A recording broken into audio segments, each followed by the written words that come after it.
En rouge, clic gauche de la souris. En bleu, clic droit de la souris.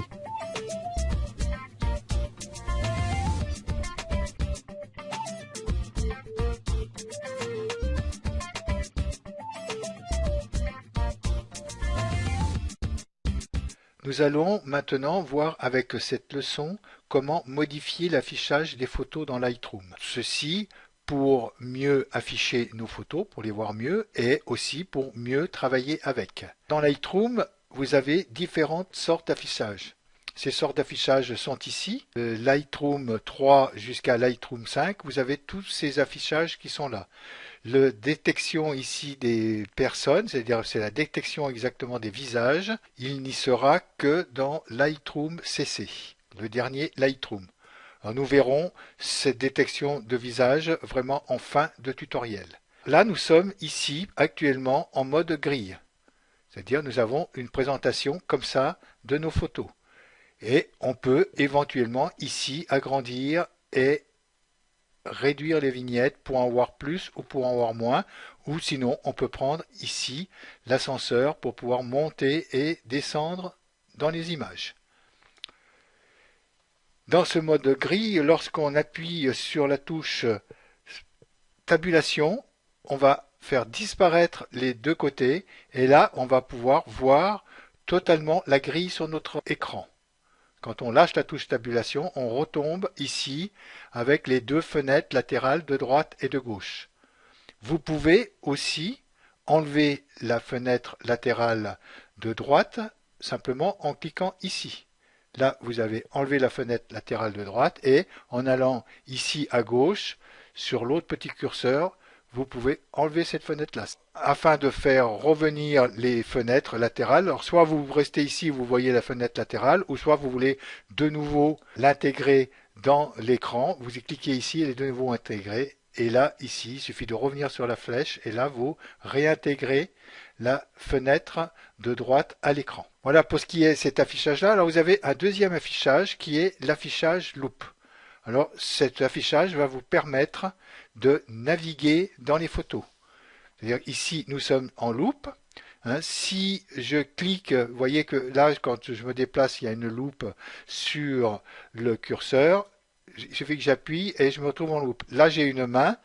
Si je clique et que je reste avec le clic appuyé, je peux me promener ici dans ma photo. Là, sur la gauche, vous voyez le petit écran, c'est où je me trouve dans ma photo.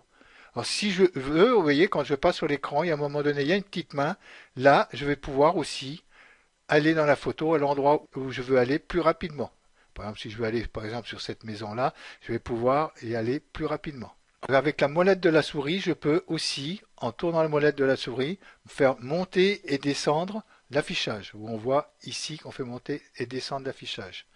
Il suffit que je reclique dessus pour faire réapparaître mon écran entier. Donc je clique une fois dessus, j'arrive, je fais ici un affichage avec la loupe et je refais ici, je reclique dessus et je me retrouve de nouveau avec l'écran en entier. Ici, je suis en zoom adaptation de la taille de l'écran. Je peux faire ici un zoom photo remplir l'écran, c'est-à-dire que, vous voyez, entre cette adaptation là où j'ai les bordures grises qui sont autour, si j'appuie ici en remplissage de l'écran, je n'ai plus de bordure et je remplis totalement l'écran avec ma photo.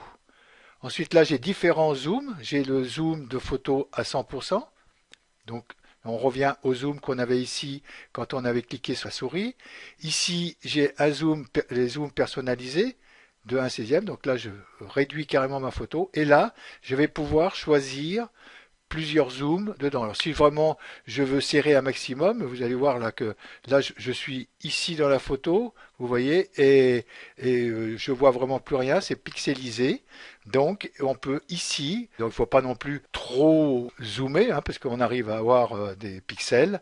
Mais maintenant, en prenant un zoom raisonnable, on peut prendre des zooms de 2:1 sur notre photo. Je peux revenir ici en mode remplissage. Donc je reviens ici la photo complète dans mon écran ou je peux revenir ici en mode adaptation. Vous pouvez aussi changer l'arrière-plan de la photo. Si vous voulez, normalement Lightroom le met en gris.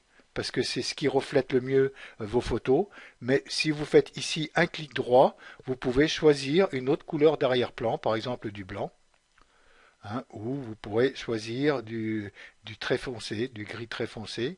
Alors avec Lightroom 3 et Lightroom 4, là je vais revenir au gris moyen, vous pouvez avec cette option-là éventuellement rajouter des rayures, il y a d'autres options qui ont été supprimées par la suite. Dans cet affichage aussi, vous avez maintenant l'affichage qu'on appelle comparaison. Donc ça va vous permettre de comparer deux photos.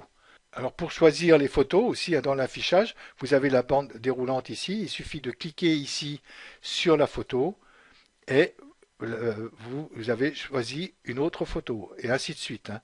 Et là, vous avez pareil un ascenseur où vous pouvez faire défiler toutes vos photos. Alors dans le mode comparaison, on va pouvoir comparer deux photos à peu près identiques. Alors je vais choisir celle-ci et celle-ci sont identiques. Et vous vous mettez en mode comparaison. Voilà, donc là, il a plutôt pris celle-ci et celle-ci. Si je veux sélectionner celle-ci, j'appuie sur la touche CTRL et j'appuie dessus. Donc j'ai sélectionné ces trois photos-là et j'enlève celle-ci. Donc là, j'ai ces deux photos-là qui sont sélectionnées. J'ai celle-ci et celle-ci, j'ai la sélection et le candidat. C'est deux photos qui sont à peu près pareilles. Et là, je vais pouvoir travailler dessus pour les comparer afin éventuellement de savoir quelle photo je vais garder. Et ensuite, ici, nous avons un mode ensemble, c'est-à-dire qu'il va montrer à l'écran les photos que vous avez sélectionnées. Alors j'en ai sélectionné deux. Si je sélectionne la troisième, il va montrer la troisième photo. Si j'en sélectionne quatre, il va me sélectionner les quatre photos que j'ai là. Et là, je vais pouvoir aussi les comparer si je veux, ou éventuellement les supprimer en cliquant sur cette croix. Et j'en aurai plus que trois de présenter à l'écran. Là, c'est pareil. Il suffit que j'appuie sur la touche tabulation pour que je voie en grand mes trois photos. Ici, on peut éventuellement aussi sélectionner les photos suivantes et précédentes. Donc là, on va cliquer dessus. Et là, vous voyez que je sélectionne, je peux naviguer et je fais des sélections dans mes photos. Voilà pour ce qui était dans la modification de l'affichage des photos. Et maintenant, nous allons voir comment naviguer plus rapidement avec l'affichage.